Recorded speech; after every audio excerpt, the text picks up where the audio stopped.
সালামু আলাইকুম রহমতুল্লাহ বারাকাতু।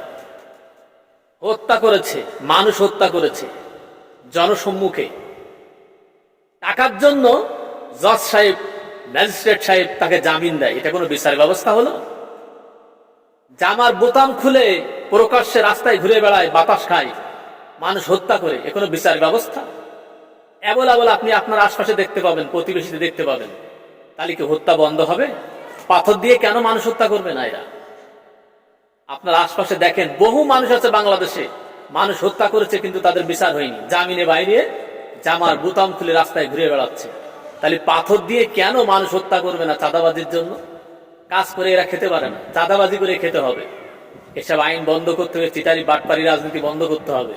কে বন্ধ করবে? ভালো মানুষ যারা দেশ চালাতো যদি 54 বছরে, তাহলে এগুলো ভালো হতো। সব চোর এবং ছেঁচড়া, রাস্তার টাকা, কালভাটের টাকা